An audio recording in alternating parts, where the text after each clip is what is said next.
Hello my dear friends, welcome to movie Hunter YouTube channel. So friends, আজকে একটি Chinese movie নিয়ে আলোচনা করবো, যেটি হচ্ছে আয়রন মাঙ্কি।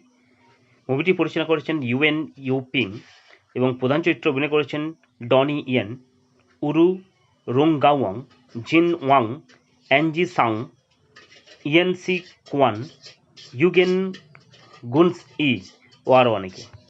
এই মুভিটি প্রধানত 1993 সালের একটি জনপ্রিয় হংকং মার্শাল আর্ট চলচ্চিত্র। চীনের এক ছোট্ট শহরে দুর্নীতিবাজ গভর্নর এবং তার সৈন্যরা সাধারণত মানুষের জীবন দুর্বিষহ করে তুলেছিল। ধনী ও ক্ষমতাবানরা গরিবদের উপর অত্যাচার চালাতো, আর প্রশাসন ছিল সম্পূর্ণ দুর্নীতিগ্রস্ত। কিন্তু এই অন্ধকারের মাঝেই মানুষের কাছে আসার আলো ছিল এক রহস্যময় মুখোশধারী যোদ্ধা, যার নাম আয়রন মাঙ্কি। দিনের বেলায় তিনি ছিলেন সম্মানিত চিকিৎসক ডক্টর ইয়াং তিয়ানচুন। গরিব মানুষের তিনি বিনামূল্যে চিকিৎসা করতেন, কিন্তু রাত নামলে তিনি কালো পোশাক পরে আয়রন মাঙ্কিতে পরিণত হতেন। তখন তিনি ধনী দুর্নীতিবাজদের কাছ থেকে সম্পদ লুট করে গরিবদের মধ্যে বিলিয়ে দিতেন। ফলে সাধারণত মানুষ তাকে নায়ক বলে মনে করলেও শাসক গোষ্ঠী তাকে অপরাধী হিসেবে দেখত। এক রাতে আয়রন মাঙ্কি গভর্নরের প্রাসাদে ঢুকে বিপুল পরিমাণ সোনা চুরি করে নিয়ে যায়। গভর্নরের সৈন্য ও সাউলিন যোদ্ধারা তাকে ধরার চেষ্টা করলেও ব্যর্থ হয়। অপমানিত গভর্নর প্রতিজ্ঞা করে যে যেকোনো মূল্যে সে আয়রন মাঙ্কিকে ধরবে।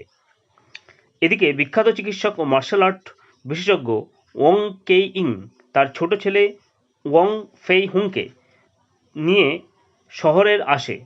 পথে ছিল দস্যু, তাদের আক্রমণ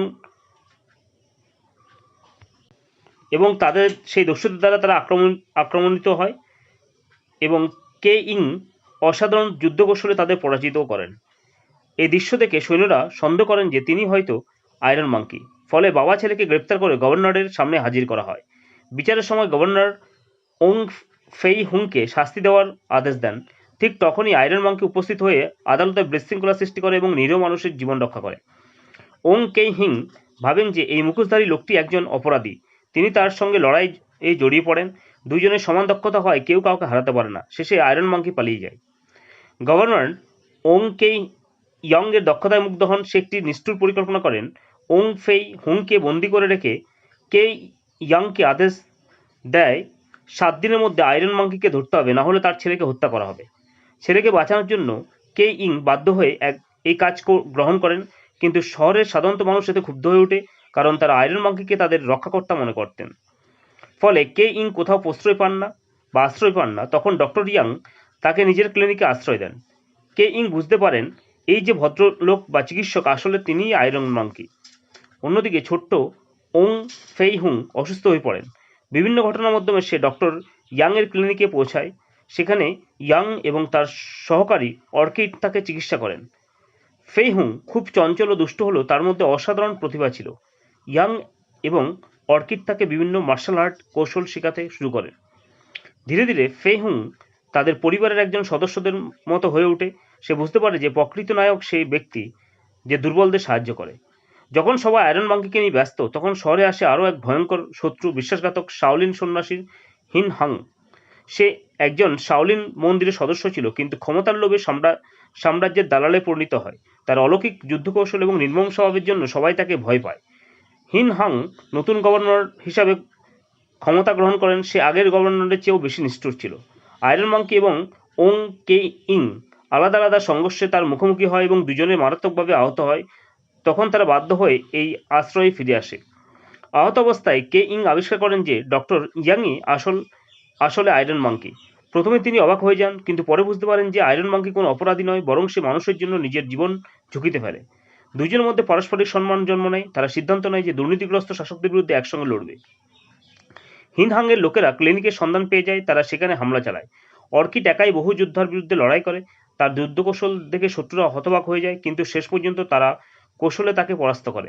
অর্কিড কোনোভাবে পালিয়ে গিয়ে আয়রন মাঙ্কি ও কে ইংকে খবর দেয়।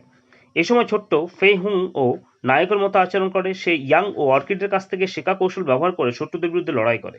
তার বয়স কম হলেও সাহসের কোনো অভাব ছিল না। সে একদল প্রশিক্ষিত যোদ্ধার মুখোমুখি হয় এবং অসাধারণ দক্ষতা দেখায়। তবে শেষ পর্যন্ত শত্রুরা তাকে বন্দী করে ফেলে এবং নির্যাতন শুরু করে। ফের হুংয়ের বিপদ আয়রন মাঙ্কি ও কে ইয়াংকে আরও দৃঢ়প্রতিজ্ঞ করে তোলে। রাতের অন্ধকারে আয়রন মাঙ্কি এবং ওং কে ইং গভর্নরের প্রাসাদে প্রবেশ করে। তারা অসংখ্য সৈন্য, সন্ন্যাসী এবং যোদ্ধার সঙ্গে ভয়ঙ্কর লড়াই জড়িয়ে পড়ে। ছবির এই অংশে একের পর এক দৃষ্টান্ত মার্শাল আর্ট দৃশ্য দেখা যায়, যা ছবিকে কিংবদন্তির মর্যাদা দিয়েছে।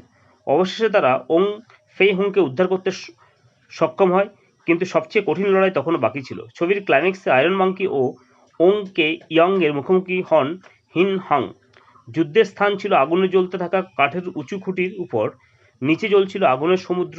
একদিকে হিন হাং এর অতিমানবীয় শক্তি, অন্যদিকে দুই নায়কের সাহস ও ঐক্য।